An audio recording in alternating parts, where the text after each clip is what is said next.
So we're doing the American Revolution oversimplified. So remember, like and subscribe, and sort this out. Bye. No, not bye. Hi. There we go. Holy smokes! Christopher Columbus, that is no way to address the King and Queen of Spain. What is wrong with you? Okay, so you know how we're looking for a new trade route to India, right? Right. And the Earth is round, right? Right. So I'm thinking we can just sail the other way around the planet, right? Yeah. So I set sail, right? Mm-hmm. And I reach India, right? Right. So actually, it was Ericsson who discovered it around about 1000 AD. Wrong. I did not reach India. And 36,000 years ago is when the Indians came. No, alright, get to the point.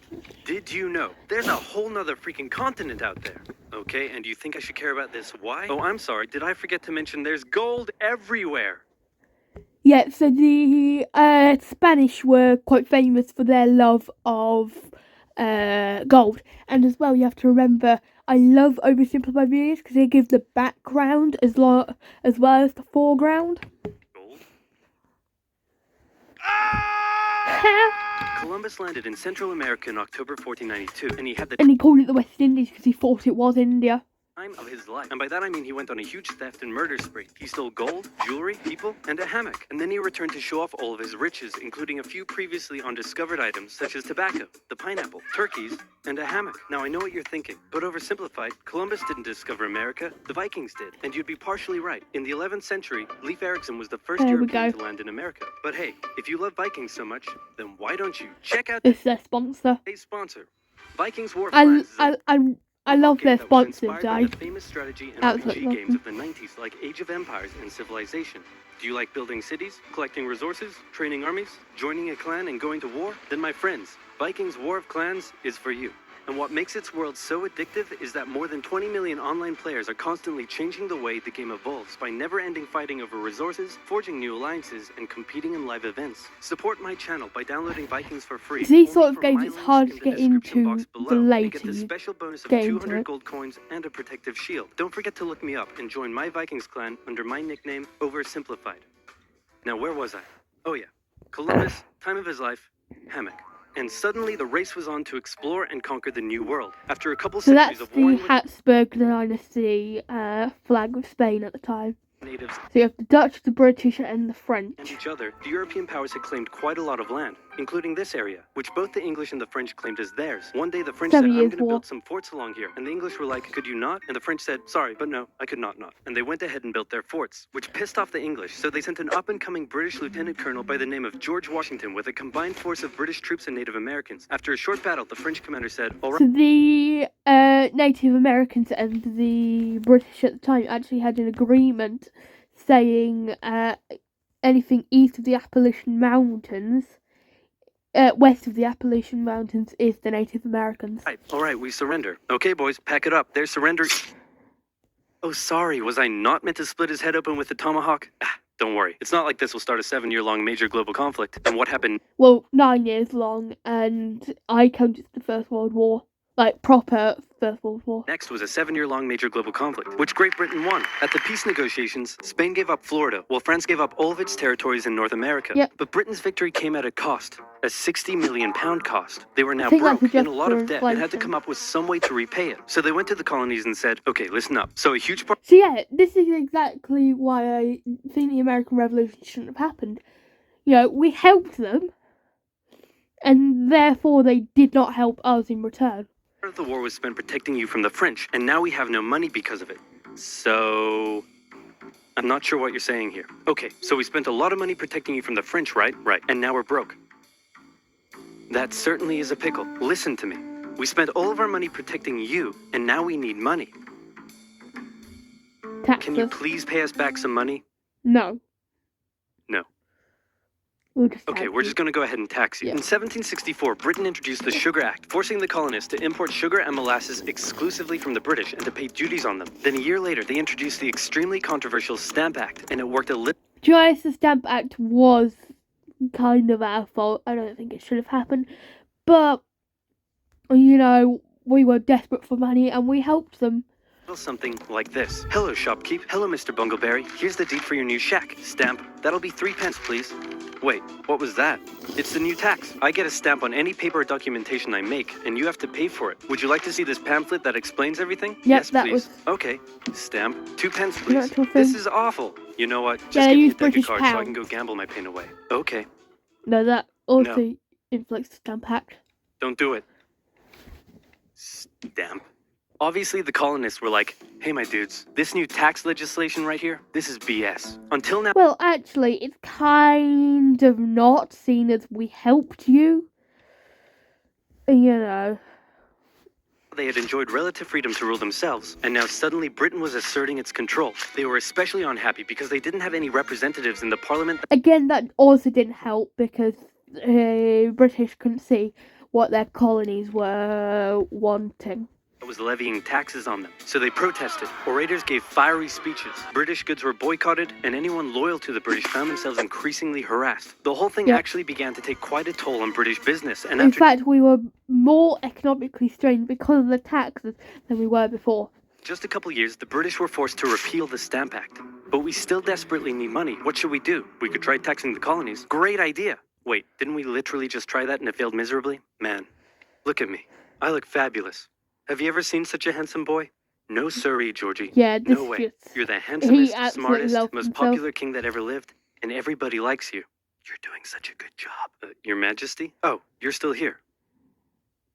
Get the hell out. So in 1766, the British made a declaration saying, we can do what we want because we're in charge and you can all go suck it. Then they levied a whole bunch of new taxes That's on the Americans basically how it via actually import was. duties. Glass? There's a tax for that. Lead? There's a tax for that. Paper? Tea? I don't know if it means lead, the metal, graphite for pencils. Oil? There's a tax for that. And once again, the Americans boycotted British goods, British business felt the pinch, and the British had to back down. All right, this is ridiculous. They're my colonies, and I have to be able to assert my control. Repeal all the new taxes except for the one on tea. Also send 1,000 troops to Boston to take control. Yeah, tea was probably our biggest tax haven. And make the colonists pay for them. And as British troops arrived, the tension in Boston was palpable. You could cut it with a knife, and it was all about to come to a head. On March 5th, a band of local patriots began heckling a British guard at the customs house. More and more Americans joined in the heckling, while more British troops turned up in support of their comrade. Only Snowballs were thrown at the people, British. The snowballs turned to rocks, the rocks to oyster shells. The soldiers, outnumbered, panicked. One thing leads to another, and you can see where this is going. 5 civilians were killed. The Patriot press throughout the colonies declared the Boston Massacre an unwarranted crime committed against the people of Boston by the cruel British, and the anger continued to grow. A British revenue schooner that ran aground in Rhode Island was burned by the locals. When it came to light that the governor of Massachusetts supported the suppression of the colonists, his house was burned by the locals. And next, the colonists would set their sights on the remaining tax on tea. On December 16th, 17... There's the Boston Tea Party, which is where they just threw all the tea overboard, which I think kind of didn't really do much. 73. A band of patriots known as the Sons of Liberty, disguised themselves as Native Americans, marched down to Boston Harbor. You can actually do this mission on Assassin's Creed 3. Boarded a British merchant ship loaded with tea, and in front of thousands of spectators, threw nearly 10,000 pounds worth of tea overboard. The British were disgusted, and they punished Massachusetts with a vengeance. Yeah, that's just a hurtful British stereotype. Dissolved its General Assembly, revoked their charter, and sent 3,000 more troops to occupy the city, meaning Boston and Massachusetts were now essentially under the direct rule of Great Britain. And oh boy, were the people pissed. The other colonies saw what was happening and worried they might be next. So they called a brain trust to decide what to do. 56 delegates from 12 colonies gathered and met in Philadelphia at the First Continental Congress, and the roll call read like a who's who of America's finest thinkers. I'm talking lawyers extraordinaire Johnny A. and Johnny J. John Adams becomes president. Experienced military commander George Washington, businessman and future alcoholic beverage Samuel Adams, fiery orator Patty H., guy who married a rich lady Big J. Dickinson, and while they weren't present at the first Congress, soon names like James Madison, Benjamin Franklin, Thomas Jefferson, and much later Alexander Hamilton would all serve time in the Continental Congress. The question now, though, was what to do about the British. After much bitter debate and disagreement, they eventually agreed on an amazing solution. They would simply ask the British to stop. Can you stop? No. No. It didn't work. Okay, then tell the local militias to start arming and be ready at a minute's notice. And across the colonies, these Minutemen stood ready for the beginning of the American Revolutionary War. Now, having your colonies in open rebellion is one thing. Once they start arming themselves, that's when it really hits the fan. So British General Thomas Gage ordered 700 troops from Boston out into the rebel-controlled Massachusetts countryside to destroy stores of arms and ammunition held by the rebels in Concord. The British set out in the middle of the night. Patriots, including Paul Revere, wrote ahead to warn that the British were coming, giving the rebels time to prepare. That didn't happen. The two sides met in Lexington as the sun began to rise. They faced off against each other, and in the confusion, so that didn't actually happen because they considered themselves British. So they would have probably said the Reds are coming or the regulars are coming. The shot heard around the world marked the beginning of the American War of Independence. The rebels were outnumbered and had to fall back to Concord as the British split up to search for rebel supplies. However, more and more Patriot rebels kept showing up, and this time it was the British who were outnumbered as more fighting kicked off in Concord. The most professional army in the world was forced to... They then needed more British people, but it would take them several weeks to get over to the US just because of the distance.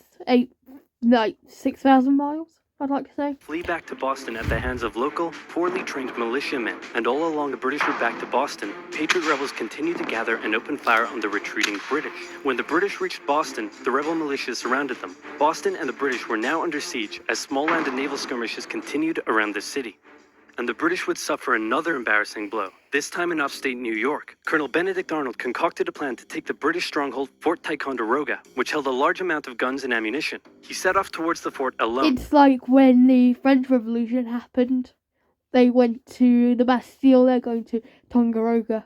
Hoping to recruit men along the way, when he came across the Green Mountain Boys, led by Ethan Allen, who, as it turned out, had the exact same plan he did. So they decided to work together. But I'm in charge. No, I'm in charge. No, I'm in charge. No, I'm in charge. No, I'm in charge. No, I'm in charge. No, I'm in charge. This went on for some time, until the Green Mountain Boys threatened to go home, and Arnold had to concede. The group raided the fort at night while the Redcoats were asleep, and they caught them completely by surprise, taking the fort and all of its munitions with almost no resistance. Wow, great job, Ethan. Very impressive. By the way, what happened to that other guy we sent to take the fort? Who?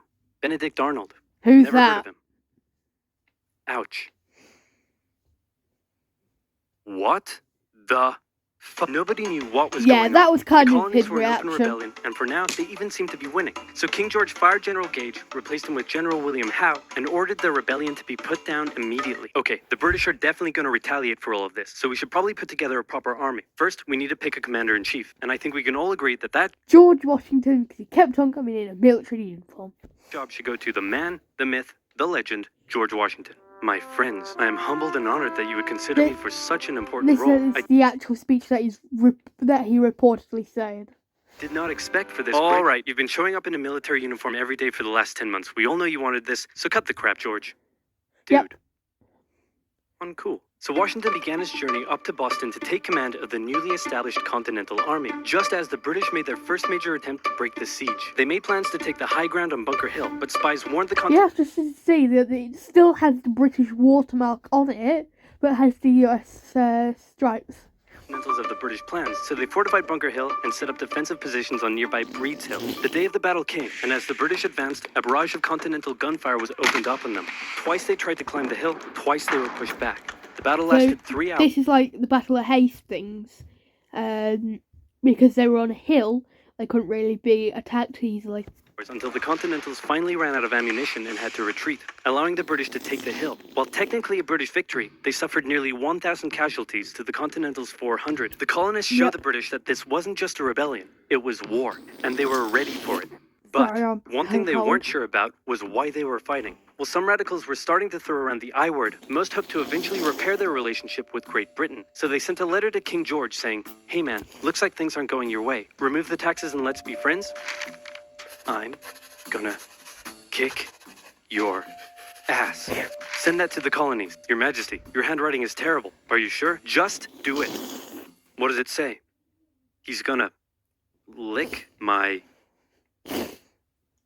Gross. Oh god. So for the remainder of the year, small engagements think he continued to mistakes occur make around the if you have colonies. bad The British handwriting. burned down the towns of Falmouth, Massachusetts, and Norfolk, Virginia as revenge for earlier anti-British incidents. These actions played right into the hands of patriot propaganda. Overseas, the British were seen as brutes, and the French and Spanish would soon begin sending supplies to the rebel cause. During The the French actually supplied money to the revolution. This time, there was also minor fighting going on between patriot and loyalist militias in the southern colonies. Benedict Arnold was still on a mission to win some personal glory for himself, so he headed up an attempt to invade Canada in a two-pronged attack. The Continentals managed to capture some British forts and the city of Montreal, but a harsh snowstorm with some smallpox on the side saw them defeated and pushed back at Quebec City, and they were forced to retreat all the way to Fort Ticonderoga.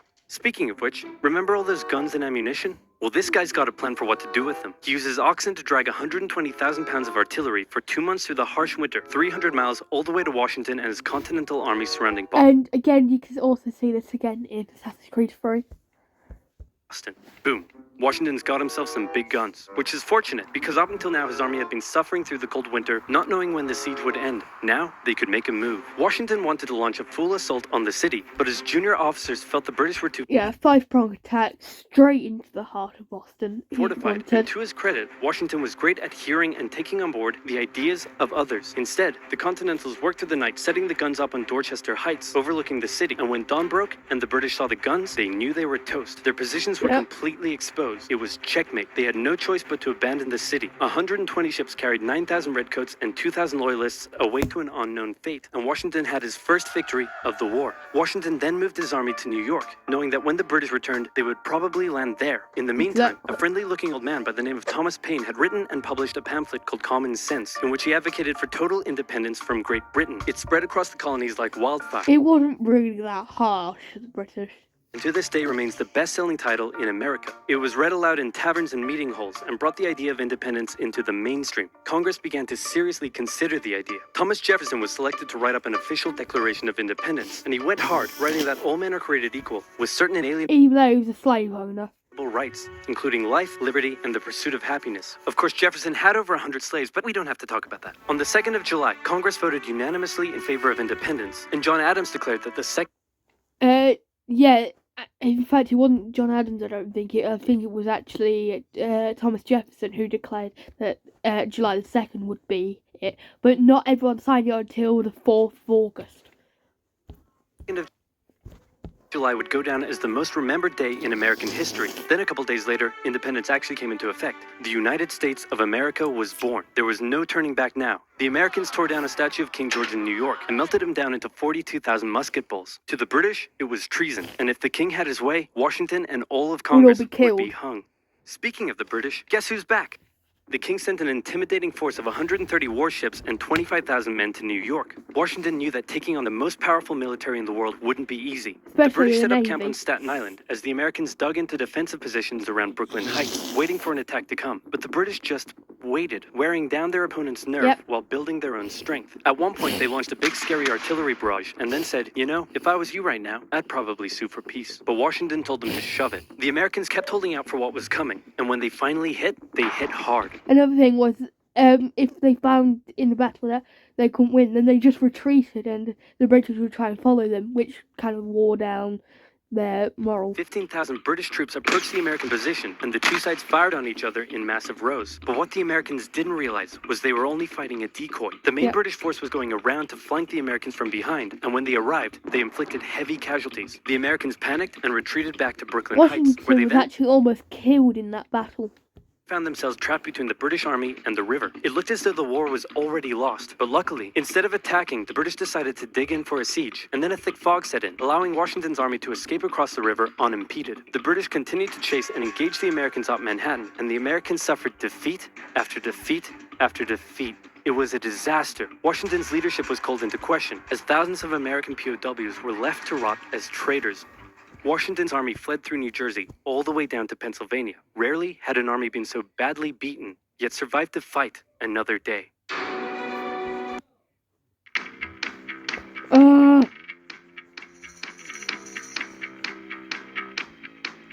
This video was made possible by Brilliant. Math and science done right. Keep watching until the end of the video to learn how you can get 20% off the annual premium subscription. Washington's butt was sufficiently kicked. Winter was here. His troops' morale was low, some just up and left. Washington needed to do something, anything to restore faith in the revolution. The British had spread throughout New Jersey and settled in for a winter of drinking cider and partying hard. Nobody expected an They didn't just do that, but whiskey was also very popular. attack in the winter, so Washington started making plans for an attack in the winter. The British had hired a large force of Hessian mercenaries from the German states of Hesse-Kassel and Hesse-Hanau to fight the rebels. It was these mercenaries that were That is stationed about across how you pronounce it. the Delaware See, that looks like the Polish flag. River Oh, my from Washington dog's and his army, getting and there were more excited. Hessian reinforcements incoming, but they made an unscheduled stop because their commander got thirsty. No, not that kind of thirsty.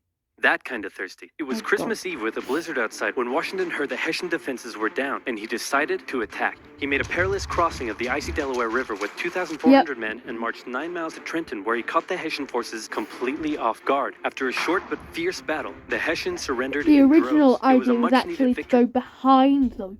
that sent a clear message not only to the British, but to Americans across the colonies. The war was far from lost. General Cornwallis led the British forces south to counterattack the Americans, but in a series of battles, Washington's defensive positioning and flanking maneuvers defeated the British 3 times in 10 days, and the British decided to abandon southern New Jersey for the rest of the winter. Washington finally set up a winter camp in Morristown, but for the Americans, there was much less partying than the British. Elsewhere, the British had taken Newport, Rhode In fact, he gave a glass of whiskey to every soldier, though.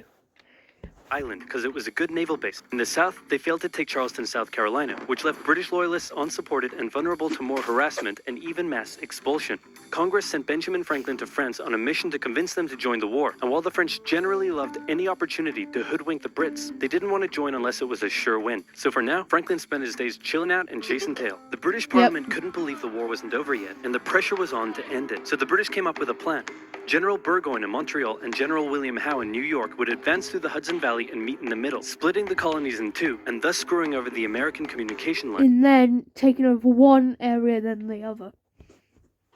Burgoyne began his movement south, and after taking Fort Ticonderoga quite easily, he then came across heavy American resistance, so he sent Howe a dingle-dongle asking if he'd be showing up anytime soon. Meanwhile, Howe had completely abandoned the plan and gone for all-out personal glory by capturing the American capital, Philadelphia. He defeated Washington and his army at Brandywine Creek by using the old hit him with a decoy and flank him from behind tactic, and Philadelphia was now in British hands, forcing Congress to escape to York. But Burgoyne was left on his own to face the ever-increasing American force in Saratoga. American General Horatio Gates teamed up with our old friend Benedict Arnold to deal one final blow to Burgoyne's army. Arnold wanted to take the fight to the British, but Gates wanted to wait for the British to Exactly what happened last time. come to them. After a heated debate, Gates, the senior officer, told Arnold to go to his room, but Arnold defied his orders, and at the Battle of Bemis Heights, he charged at the British and obliterated them. Great job, Horatio. By the way, what happened to that other guy who was in Saratoga? Who? Benedict Arnold. Never heard of him. Ouch.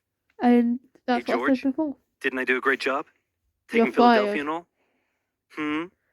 Didn't I? You're fired. Both Burgoyne and Howe returned to Great Britain, leaving British General Henry Clinton to take charge of the war. And the war was about to take a nasty turn, because with the victory at Saratoga, the French were finally ready to join the Americans. Yep. All right, Benny, we're in. Hey, isn't this kind of funny? You know, because you're a republic trying to overthrow an absolute monarchy, and I'm an absolute monarchy helping you? Like, could you imagine if 10 your years revolution later. inspired my people to revolt against me, and then they imprisoned me and all my family, and they chopped all of our heads off? Could you imagine? That's called foreshadowing.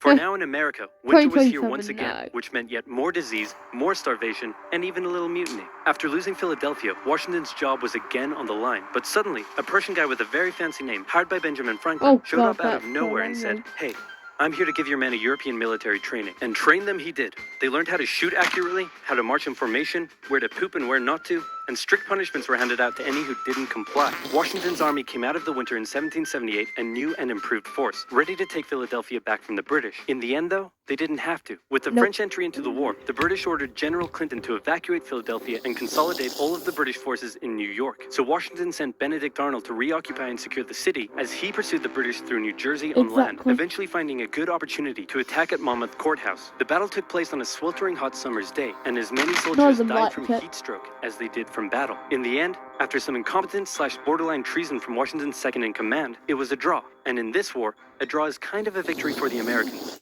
Next up, let's talk about this guy. This is John Paul Jones. John Paul Jones is handsome, Scottish, and absolutely insane. When the war first I broke hate out, the everyone British. was like, how did the colonies expect to stand up to the might of the British Navy with their meager fleet of converted merchantmen? Yeah, try telling that to John Paul Jones. This guy sailed to the British Isles, somehow captured a British ship off the coast of Ireland, and brought it back to France. Then he returned, attacking more ships, raiding towns, and Yep. evading capture the entire time. These are basically pirate tactics. But hey, if it works, it works. In one incident, he captured a British ship and returned to a Dutch That's what I port feel without an like. official ensign because his was lost during the battle. That's a big no-no and can have you arrested as a pirate. The Dutch Yep. helped him out by quickly creating a design based on Benjamin Franklin's description of what the American flag should look like, and they entered it into their records as an official US flag. What they came up with looks pretty cool. The whole campaign probably I played liked heavily on British morale and brought into question their ability to win the war. And fun fact, he was so cool that one of the towns he raided in 1778 gave him an official honorary pardon in 1999. Keep ripping in heaven, John Paul Jones.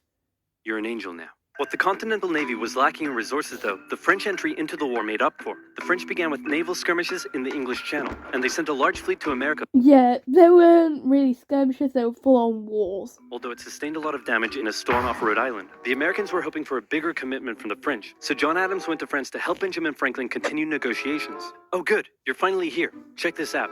Hey ladies, I'd like to fly you like a kite, because you're electrifying. Isn't this great? Is this what you've been doing? Yeah. Yeah. Why? We were sent here on a diplomatic mission to secure military support from France, not to philander with the locals. Wait, no, ladies, come back. Really? Worst wingman ever.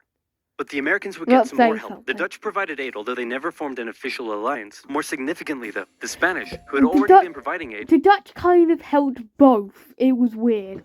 officially joined the war in June 1779. They would provide support in the Midwest and the Gulf Coast, campaigns that heavily impacted the Native American tribes in those areas. Both sides actually enlisted the help of Native American tribes throughout the war, sometimes even pitting those tribes against each other. In the summer of 1779, after a series of raids against the Americans by the Iroquois, Washington organized an expedition that burned down more than 40 villages, forcing the tribes to relocate to Canada for British protection.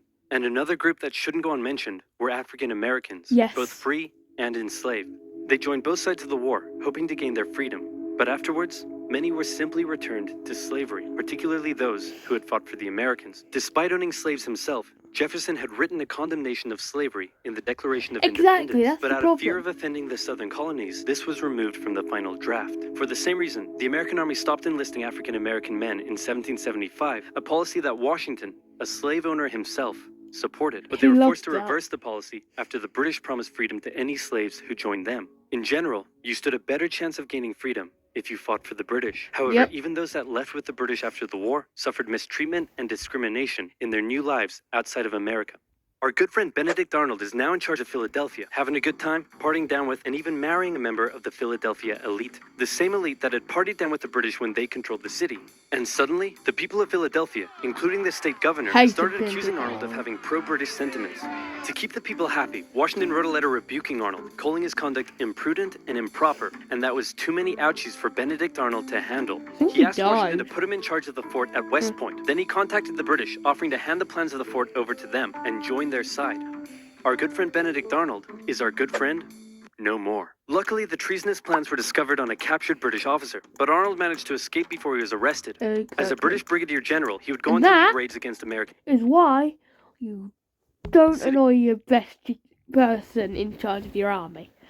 Most notably his raid of Richmond, Virginia in 1781. His betrayal shook George Washington, who had once again set up camp at Morristown. His leadership somehow held the Continental Army together through the harshest winter of the war.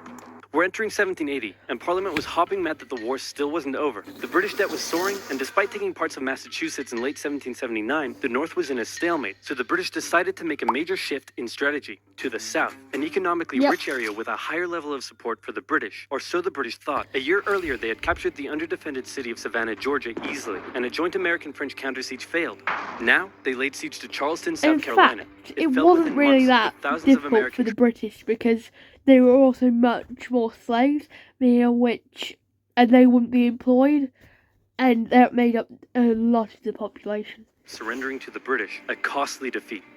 The British quickly moved to take control, and they sent stereotypical Hollywood villain with a British accent, Bannister the Butcher Tarleton, into the backcountry where he hunted down rebels and destroyed them with ruthless Yeah. brutality. The British presence also inspired local loyalist militias in the backcountry to rise up against their persecutors. The British really seemed to be onto something with their new strategy, and the ball was very much in Washington's court. I'm gonna send my most loyal general, Nathaniel Greene, to the south to stop the British. Gonna have to overrule Yeah, I don't think that's gonna work. you there, George. We're sending hero of Saratoga and your biggest rival, Horatio Gates. Watch this, George. I'm gonna save the day again. Everybody will love me, and I'm gonna get your job. Here I go. And he got into one battle with Cornwallis, got annihilated, and ran away.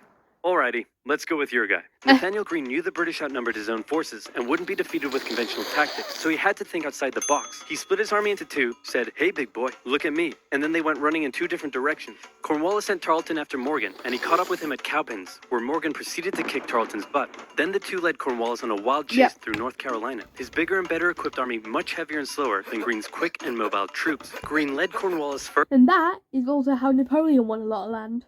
further and further from his supply line, then crossed the Dan River into Virginia, picked up some reinforcements, and turned back to face the now exhausted British. At the Battle of Guilford Courthouse, the two sides engaged in vicious close combat. Cornwallis, fearing loss, fired his big guns into the chaotic fighting, cutting down many of his own men. Greene retreated, giving Cornwallis the victory, but Cornwallis lost a quarter of his men in the fighting, so it felt much more like a British defeat. At this point, both sides desperately needed something to happen soon to end the fighting. The British were running out of money, while the Americans were again facing mutinies as the men went without pay or even basic living needs. Fortunately, the French were now showing up in greater numbers and were ready to fight. After his encounter with Greene, Cornwallis decided the only way to win the South was to first prevent the Southern Continental Army from using Virginia as a supply base. So he abandoned the Carolinas, moving to Wilmington and on to Yorktown, a position the British believed would be easy to supply and support. On his march to Yorktown, he raided many farms, stealing horses and supplies from the locals, but also freeing thousands of slaves, many of whom joined him. The French saw Cornwallis's new position as an opportunity to land a decisive blow on the British.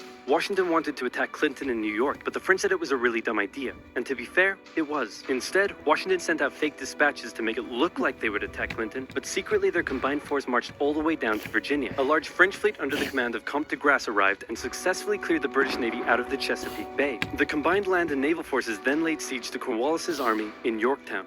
The American and French forces tightened in around the city, raining artillery down on Cornwallis, who desperately appealed to Clinton for aid, but Clinton was unusually chilled out about the whole thing. And as Cornwallis well, held out for nearly a month before he had no choice but to surrender. Over 7,000 British troops were captured, a crushing defeat. And with that, Parliament had reached the end of its rope. The war just wasn't worth it, and it needed to end now. The British still held New York, Charleston, and Savannah, but fighting between the two sides mostly ceased as peace negotiations opened up in Paris. The resulting treaty in 1783 saw Great Britain remove its troops from American soil, recognize U.S. independence, and cede territory up to the Mississippi River. In return, the Americans agreed to pay any debt still owed to Britain and gave fair treatment to any colonists who had remained loyal to the crown. The Spanish got Florida, while the French got an economic crisis that led to his own revolution a decade later. Washington retired to his home in Mount Vernon, wishing his men farewell by saying, "I most devoutly wish that your latter days may be as prosperous and happy as your former ones have been glorious and honorable." He hoped to live out the rest of his days in peace, but unfortunately for him, a number of people wanted him to be the first leader of the new country, and by a number As well, a lot of people wanted his job.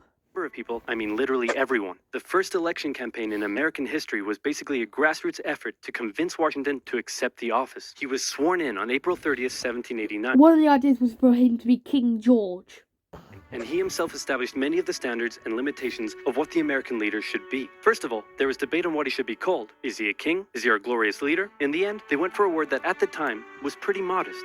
President, like the president of your local bowling club or office bake sale committee. He set up a cabinet of expert advisors, knowing that no president could know everything, no matter how much of a stable genius they claimed to be. He proposed major legislation to Congress and gave an annual State of the Union address to keep his own power in check. He stated that the U.S. should remain neutral in foreign conflicts, and in the end, he voluntarily gave up his power. Yeah, that didn't really work out.